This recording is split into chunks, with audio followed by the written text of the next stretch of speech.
The stars were quiet until they weren't. A fleet of alien ships came out of nowhere. Big ships, dark and cold like space itself.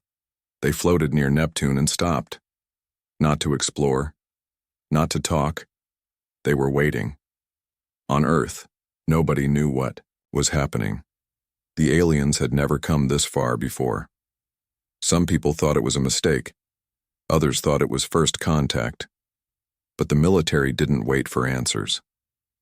Admiral Daniel Holloway sat in his command chair aboard the orbiting station called Titan's Watch. He had seen war before.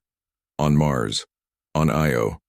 He knew that silence before battle, the kind that made your skin crawl. "What are they waiting for?"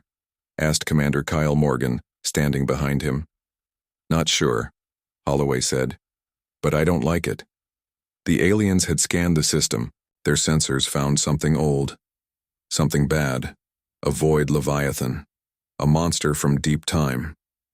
It floated near Neptune like a ghost, not alive, not dead, just hungry.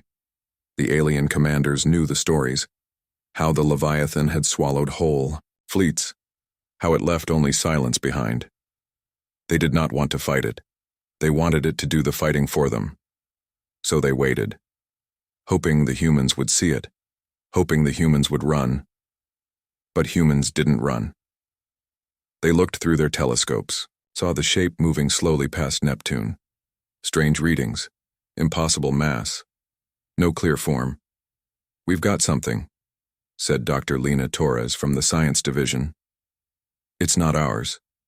It's not theirs either." "How big?" Holloway asked. "Bigger than anything we've ever seen."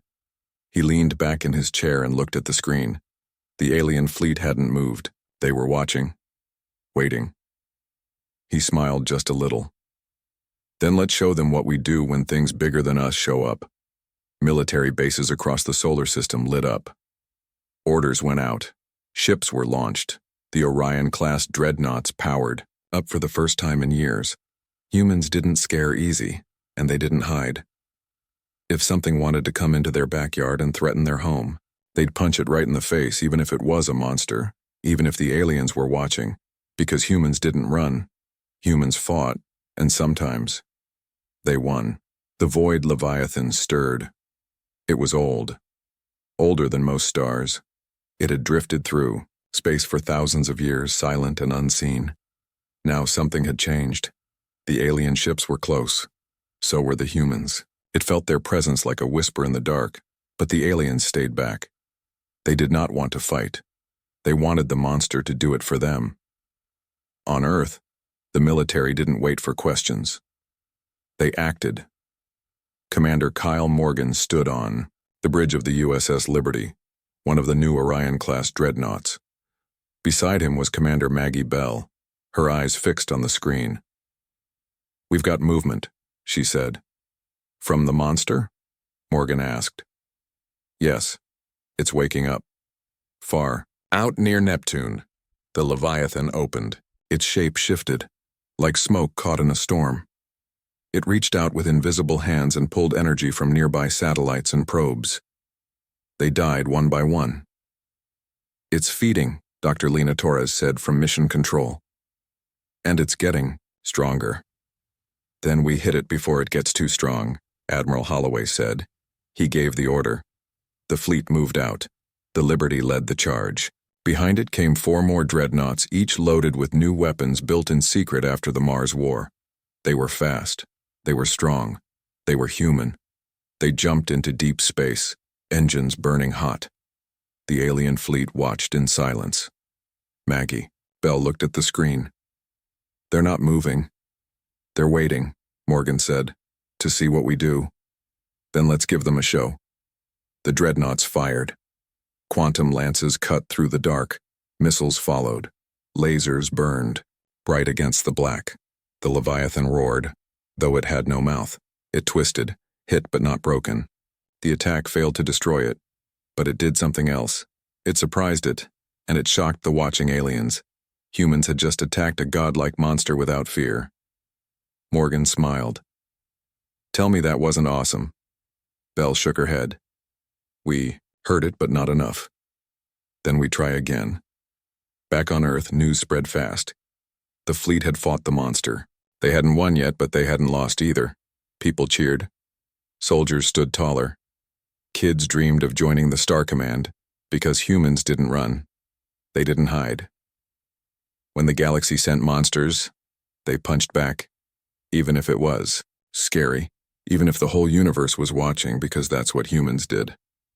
The alien ships stayed far away. They watched the battle like it was a storm they wanted to avoid. Their leaders talked in quiet voices. This was not normal. Humans had attacked the Void Leviathan and survived. They are not afraid, said one alien commander. No, said another. They do not know what they face. Back on Earth, Dr. Lena Torres worked fast. She looked at the data from the fight. The monster had been hit hard, but it was still moving. It was strong, too strong, but something else stood out. It's not just strong, she said. It feeds on fear. Admiral Holloway looked up. What? Every time we hit it, it slowed down. Every time we kept fighting, it changed shape. It doesn't. Expect that. Maggie Bell leaned closer. You're saying it gets power from fear? Yes, Dr. Torres said. And we're not giving it any. Commander Kyle Morgan grinned. Guess we're not on its menu then. Far out in space, the Leviathan floated, confused. It had faced whole fleets before. They ran. They screamed. They died. But these humans? They didn't run. They came back harder. The aliens tried to understand. Their reports called it the incident at Neptune. They studied the humans like they were fire they couldn't put out. On board the USS Liberty, the crew got ready for the next move. We heard it, Morgan said. Now we finish the job. We need better weapons, Bell said. Then build them, Holloway said over comms. And build them fast. Scientists, engineers, soldiers, all hands were on deck. They used old alien tech found during the Ganymede War. They built something new, something risky. They called it the Aegis Pulse. It could punch a hole in space itself. Dr. Torres looked at the design. If this works, it might tear the monster apart. Then let's make sure it works, Morgan said. While humans planned, the aliens still waited. They sent messages across the stars. Warnings. Some said, do not fight them. Others said, study them first. But the humans didn't wait for study. They didn't ask permission. When the Void Leviathan came for them, they met it head-on, because humans didn't run. They didn't hide. They fought, even when the galaxy said they couldn't win, especially then. The Void Leviathan came to Luna. It moved like smoke through the stars. Silent. Huge. It swallowed a moonbase whole. Metal, people, machines, gone in a blink. Then it stopped, like it was looking at Earth, like it was deciding if this was worth the bite. Alarm bells rang across the planet, not just from the military, but from cities, towns, even schools. People watched the sky and saw something that should not be there. Admiral Holloway stood on Titan's watch, jaw tight. This thing wants to eat us, he said. Then we punch it in the mouth, said Commander Kyle Morgan.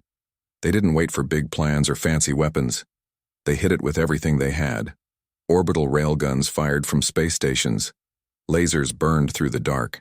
Missiles flew in waves. Drones swarmed like angry bees. Some exploded on contact. Others cut deep with plasma blades. But the Leviathan did not stop. So humans tried something else. Volunteers stepped up. Pilots, soldiers, fighters. They flew straight into the monster, not to win, to hurt it. Nate Ramirez was one of them. Once a racer, now a war pilot. He flew a small ship packed with fusion bombs. This is Stormhawk 1, he said over comms. I'm going in. Maggie Bell watched from the USS Liberty. You don't have to do this. Yes, I do, he said. Tell my sister I kept her lucky coin. Then he dove right into the heart of the beast. Seconds later, a flash lit up. Space. A bright burning fireball. The Leviathan screamed, though it had no voice. Its shape twisted. It pulled back. Not dead, but stunned. The fleet moved fast. Dreadnoughts closed in. Railgun platforms reloaded.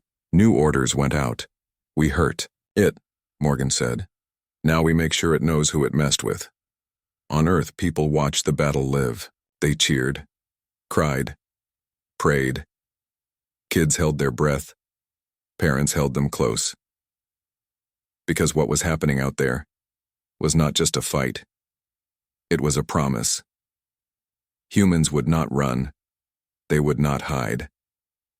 When monsters came calling, they answered the door with fire, with steel, with everything they had.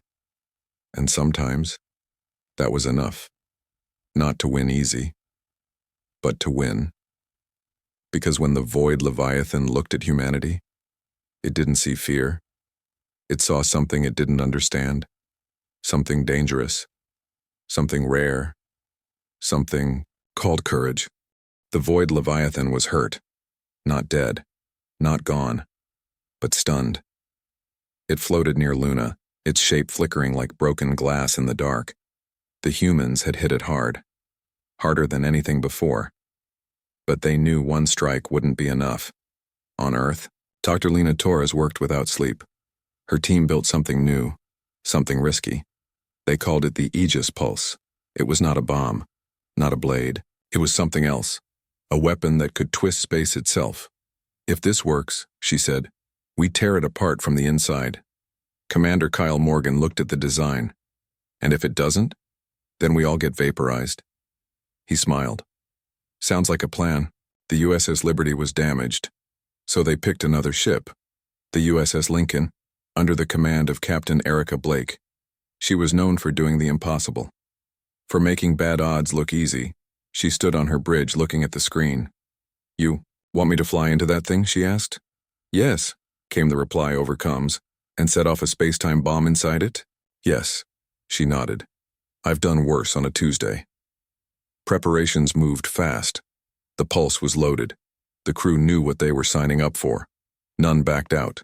Aliens watched from far away, confused, afraid. They saw what was happening, and did not understand. "They are going to die," one alien commander said. "No," said another. "They are going to fight." The USS Lincoln launched. Engines burned bright. It flew toward the monster like a bullet in the dark.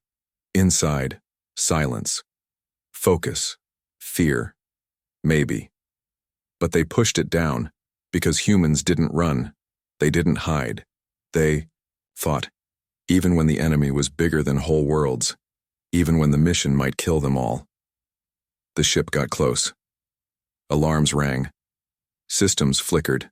The Leviathan pulled at them like a storm trying to swallow a boat. "Brace for impact," Captain Blake shouted. The ship dove inside, not just through skin, but through time, through space, into the heart of something ancient. Then, the pulse fired. Space bent. Time cracked. The Void Leviathan screamed. Its body tore apart in slow motion. Light burst from every part of it. Then nothing. Just silence, and the broken hulk of the USS Lincoln while floating where the monster once was. Back on Earth, people waited, watched, prayed. Then a message came. Target destroyed. Cheers broke out. Across cities. Across the world, humans had beaten something the galaxy feared, something older than stars. They had won. Not with size, not with power, but with courage, and the will to never back down. The galaxy watched. After the Void Leviathan was gone, silence spread across space, not just from the monster but from the alien fleets that had waited so long to see what would happen. They had expected the humans to run, or die. Instead, they won, and they did it loud. On Earth, the news hit like thunder. People cheered in the streets. Ships fired victory shots into the sky. Every city lit up like it was the 4th of July. Commander Kyle Morgan stood on the USS Liberty Eye, looking at the broken hulk of the USS Lincoln floating where the monster once was. "Tell me they made it," he said. "Some did," Maggie Bell replied. "Not all." Morgan looked down, then back up. "Then we make sure it wasn't for nothing." Far away, alien leaders talked. Their voices were quiet, unsure. "This changes things," said one. "Yes," said another. "Humans are not weak. They are dangerous." Some sent messages, offers. Some wanted peace, others wanted weapons. A few sent warnings. "Do not go near them," one alien diplomat wrote. "Not yet." Others asked questions. How? How could such small beings destroy something ancient and powerful? The answer was simple. Humans didn't care how big the enemy was. They fought anyway. Admiral Holloway stood before the world press. Cameras flashed. Microphones waited. A reporter asked, "Why did you fight when everyone else ran?" He smiled. "Because it came for our home," he said. "And if you come here, expect a fight." His words spread through the stars. Copied. Translated. Whispered. "We don't run. We don't hide. If you come here, expect fireworks." Some aliens laughed. Others shivered. On Titan's watch, new plans began. New ships. New weapons. The human defense fleet grew fast. The Terran Star Command was formed not to attack, but to be ready, because the galaxy now knew one thing. Space was big. Monsters were real. But the humans? They were worse. And if you ever thought about taking what was theirs, you better bring more than fear. You better bring fire. Because when the humans answered the door, they brought the storm. Years passed. The battle at Luna became legend. The names of those who fought were remembered in songs, books, and holofilms. Commander Kyle Morgan became a general. Maggie Bell became an admiral. Captain Erica Blake was honored across Earth. But the galaxy never forgot either. Alien ships that once watched from afar now came closer. Some brought gifts, others brought questions. A few brought warnings. "There are other monsters out there," one alien leader said. Humans listened, then smiled, because they knew. Space was big, full of dangers. But now it also had humans, and humans didn't run. They built monuments on Luna and Mars, statues of brave pilots, of lost ships, of the USS Lincoln Me, still floating where the void Leviathan once was. Kids grew up wanting to join the Terran Star Command, not for glory, not for gold, but because they wanted to protect what was theirs. Schools taught the story of how a small species, seen as weak and new, stood up to something ancient and terrifying, and won. Dr. Lena Torres kept working. Her labs built better weapons, faster ships, smarter drones. She once said, "We don't want war, but we will never be caught off guard again." On Titan's watch, new dreadnoughts lined up like stars in formation. Orion-class ships patrolled the edges of human space. Scouts flew deep into the dark, watching for threats, and sometimes far away when alien scouts saw strange readings or old ruins, they reported back. "It's too dangerous. Leave it alone." That system belongs to the humans now, because the galaxy had learned a truth. Monsters may come, armies may march. But if you wanted to take something from humanity, you'd better be ready to fight and win. Because humans, they didn't scare easy. They didn't hide, they didn't forget. And if you ever thought about testing them, just ask the Void Leviathan or the aliens who watched it die. Because the message was clear. Earth was not open for business. Not without a fight. And the humans, they were just getting started.